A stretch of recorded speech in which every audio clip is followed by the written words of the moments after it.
Hi, everybody. We are going to do a lesson on isosceles and equilateral triangles. I'm sorry I can't be in class today. I know it's not ideal to have to watch a video lesson, but you know what? Sometimes life gets in the way, and we gotta do what we gotta do. So please be good for Mrs. Kohlmeyer and Miss Stidis, depending on what hour you have class. They are doing me a favor by subbing for me, so please don't cause them any issues and be on your best behavior and be the angels that I know you can be. Here we go. So a formal lesson today on isosceles and equilateral triangles.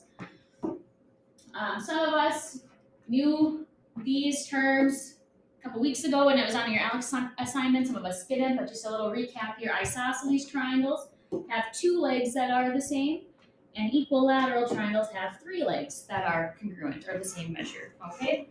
So we're just going to go in depth on these two different kinds of triangles today. So let's just talk about an isosceles triangle here.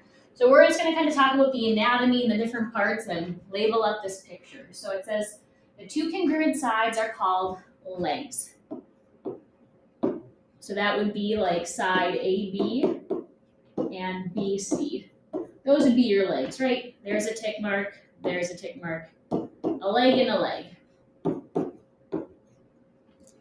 The angles where the sides intersect is called the vertex angle. Really, I should say where the legs. Let's put legs there. But yep, that would be angle B. It's a vertex angle.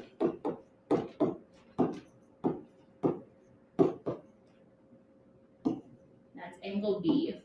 Oops, folks. Vertex angle. It's created by where your legs touch. The side opposite the vertex angle is called the base. So that would be this bottom side here, AC. That's the base. You can kind of think of it as the bottom, AC. And then the angles along the base are called base angles. So that would be like angle A is a base angle. And angle C is a base angle.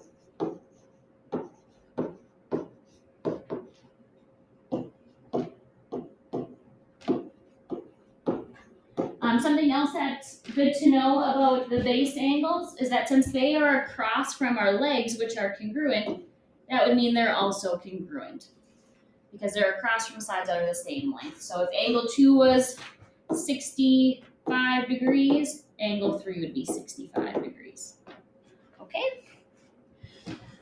So I know I threw a lot of information at you right there, and most of it probably somewhat new, but we'll work with it quite a bit so you'll get quite comfortable at using it. Two theorems that go along with this, more kind of like the definition of a triangle is kind of what you can think of, or an isosceles triangle. But if two sides of a triangle are congruent, then the angles opposite those sides are congruent. Okay, so if we look at our picture here, if we were told, if we know our legs are congruent, so if AB is congruent to CB, then we would automatically know that angle A is congruent to angle C, those base angles. Now the converse, remember, we just flipped the order. So this one says if we know two angles of a triangle are congruent, then the sides opposite those angles are congruent. So we're going to flip it, right? So now this time we're told if angle A is congruent to angle C, then we would automatically know that AB would be congruent to CB.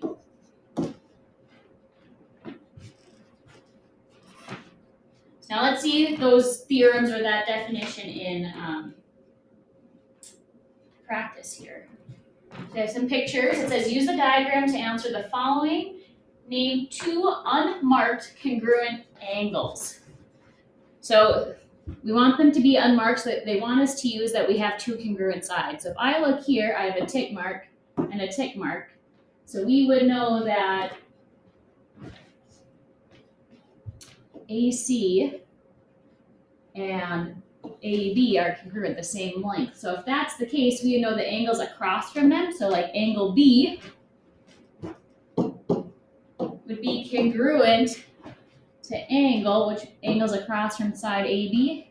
We can't just say angle C because there's multiple angles happening at angle C, so you got to use 3 letters.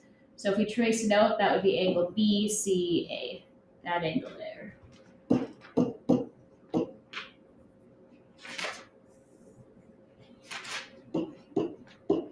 Perfect. Let's try another one. Name 2 unmarked congruent segments. So this time we're looking for sides of our triangle that are the same based on congruent angles. So let's look. I have an archy mark there and an archy mark here. So what side is across from angle D? I mean this side right here, so that would be AC, is congruent to AD. Perfect. All right, let's try with a different picture. Maybe it could be a good point to pause the video and see if you can do this on your own before I try it myself. But I'm going to go ahead and do it now. It says name 2 unmarked congruent angles. So again, we're looking at congruent sides and figuring what's across from them.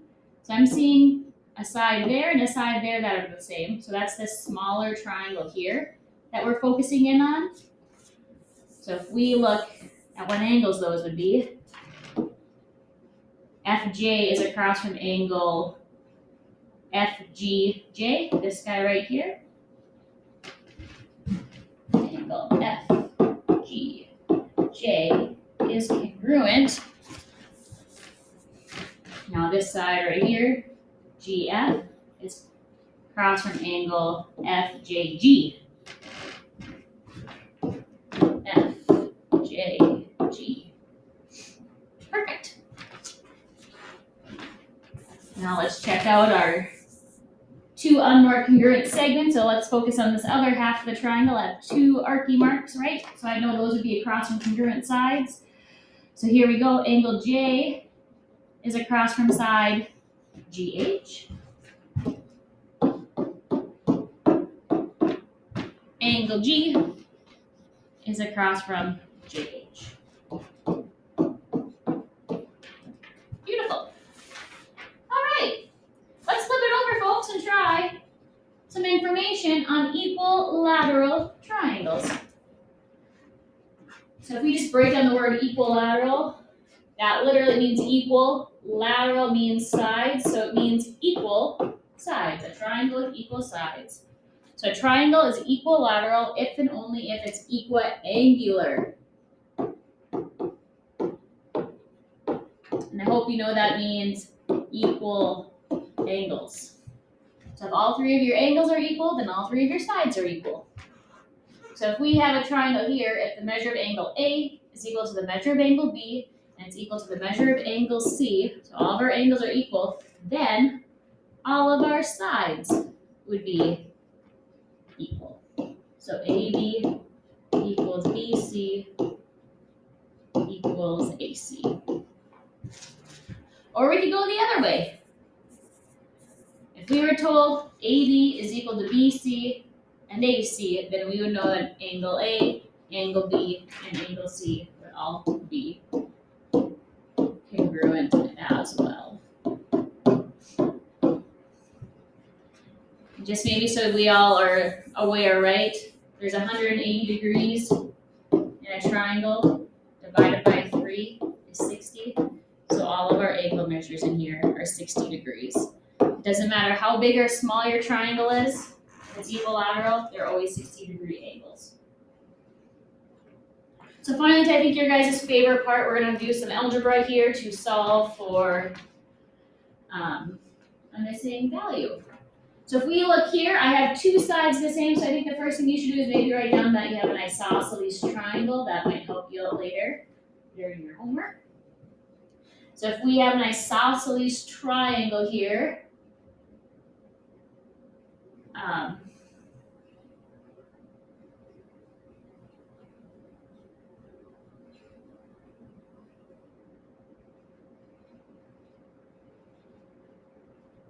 Sorry, folks, my brain's hurting. Let's start off by finding our angle measures. Brain fart, my bad. We would notice that here's an equal side AC, and that's across from an angle of 2x. And then I notice that my other side over here that's congruent is across from this angle here. And by definition of an isosceles triangle, they would both be 2x. So if we want to find the value of x, it'd be 2x plus 2x plus 2x. And we all know those would have to add to 180. So we have a total of 6x equal to 180. Divide by 6, and we should get 30. So x equals 30. Now if you want to find y, I'm going to do a little erase job here. It actually turns out to be that this triangle is also equilateral because all of our angles were the same. It'd all be 60 degrees if we plug that in. So that makes finding y quite easy, right? Because if it's equiangular, then that means all my sides are the same. So we would know for y to set that expression equal to 3. So 4y is equal to 8, y equals 2. All right, good work, folks. If you want to get a head start on this one, you can pause the video, then check your answer with me. I'm going to start it right away. Again, I'm noticing that I have a tick mark and a tick mark, which makes it an isosceles triangle because two sides are congruent. We can solve this a few different ways. Going x or y doesn't matter for this one, but let's maybe just start with x. So these are my two congruent sides, meaning this is my base angle and this is my base angle. So they're equal, right? So I could put 6x plus 8 there. And then we would know that our three angles add to 180. That's one way to do it. Or if you want to do it a little bit differently, we take 180, subtract the angle that we know, which is 80 away, and we get 100. And now I have to split 100 equally between this angle and this angle, meaning they would both be what? 50 degrees. So we can set 6x plus 8 equal to 50. Subtract over the 8, divide by 6, and there we go. So x equals 7. Then for y, it's really only one train of thought for this one. Those are our two legs, so they're congruent. So 4y minus 2 equals 2y plus 2. Get your variables to one side, add over your 2, y equals 2. Awesome.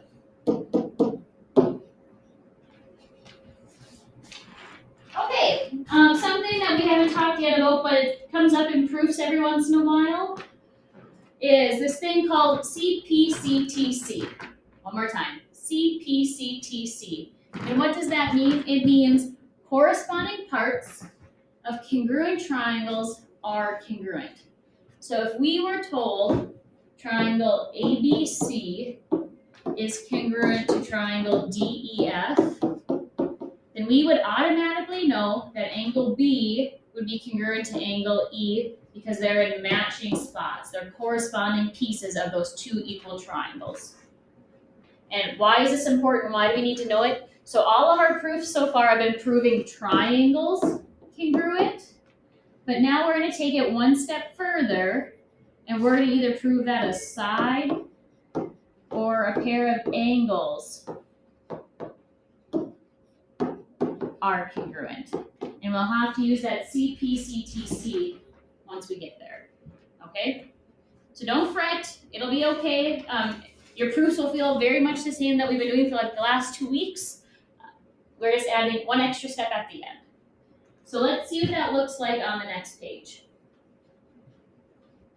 So here we have isosceles triangle ADE, so that's the big guy. The big triangle here is isosceles with a vertex angle E, and AB is congruent to CD. So let's just kind of break that down a little bit.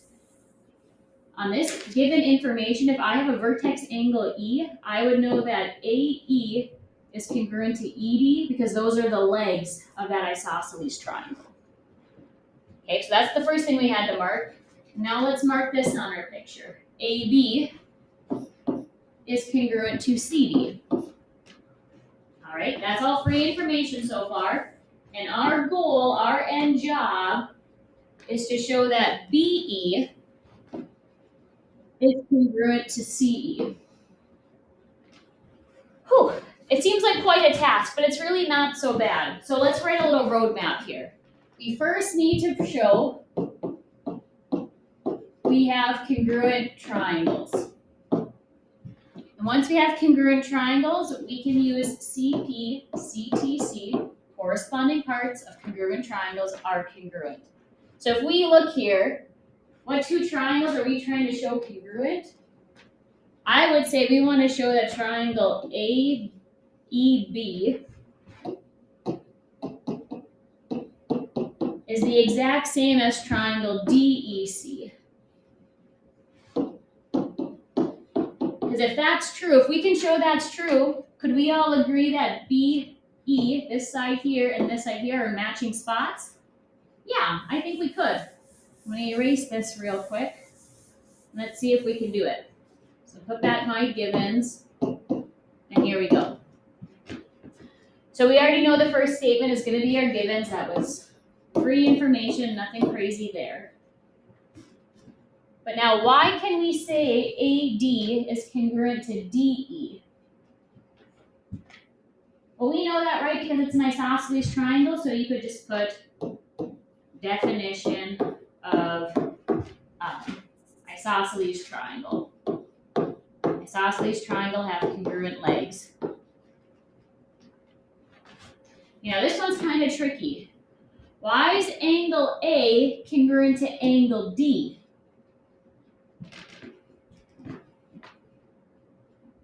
I know if you're kind of stuck, I understand this is all very new, but remember, those two angles are across from equal sides, right?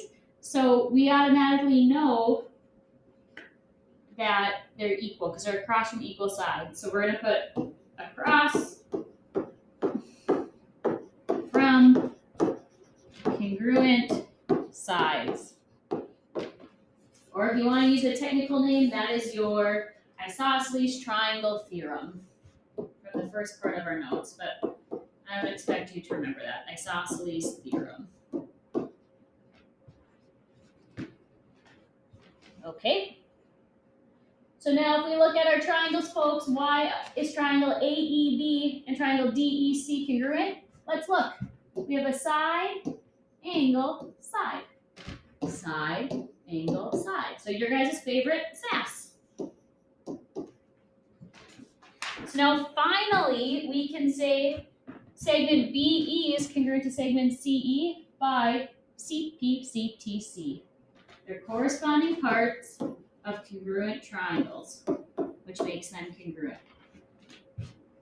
So basically, folks, if you're ever trying to prove an angle or a segment congruent, like this one here, you will only ever use that. It's a freebie, no matter what. Anytime you're trying to prove an angle the same or a segment the same in congruent triangles, this is always, always, always your reason.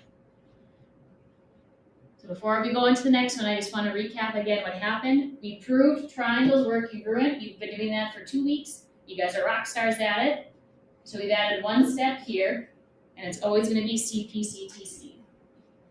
Okay? You guys try this one. Put both of your givens on the first line and see what you can come up with, okay? So I pause the video and see how far you get before you get stuck.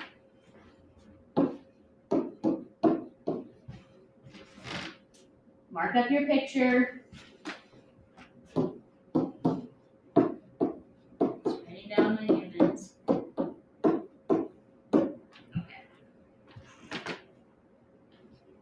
Did you mark up your picture? Did you pause the video and even attempt this on your own? Because it's not too hard if you mark up your picture, I promise. Okay, I'm going to slowly go over it. So a few things if I'm a student taking this class and I listen to Miss Bundy. Well, the first thing I notice, I'm not trying to show triangles congruent, I'm trying to show angles congruent. So since I know I'm trying to show angles congruent, I automatically know it's CP, CTC. So that's done. And then I know I'm going to have to show triangles are congruent in some way in order to do that. So I'm going to put triangle blank is congruent to triangle blank, because I don't know what that is yet, but I'm going to figure it out. So really, we have to find one thing on our own. Now let's look at our picture and see what we can mark up. AB is congruent to AD. BC is congruent to CD. So now, being the smart mathematicians that you are, if I look at our picture, do we notice our triangle sharing anything? I'm hoping you're thinking side AC. So AC is congruent to AC. That's the reflexive property.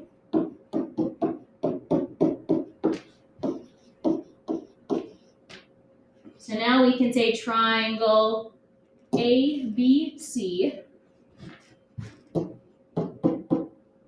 is congruent to triangle ADC. And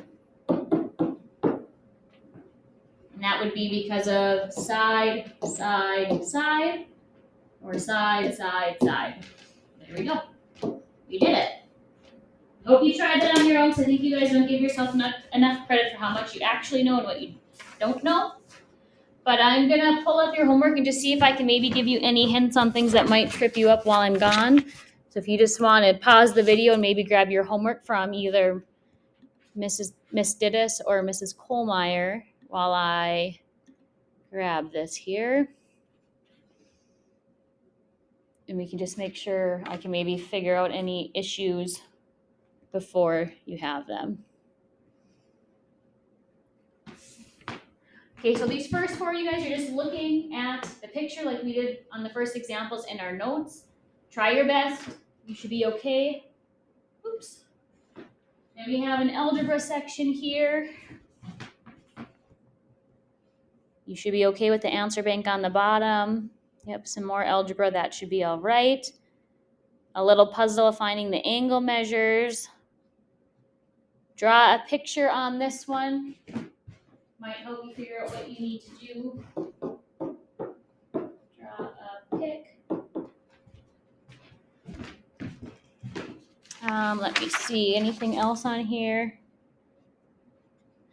Very doable, you guys. I think you'll be just fine. Try your best. We will answer or go through any misunderstandings when I get back. Thank you for listening to this video. I know it got maybe a little longer than I had intended. I appreciate you guys so much. I miss you already. And I will see you when I come back.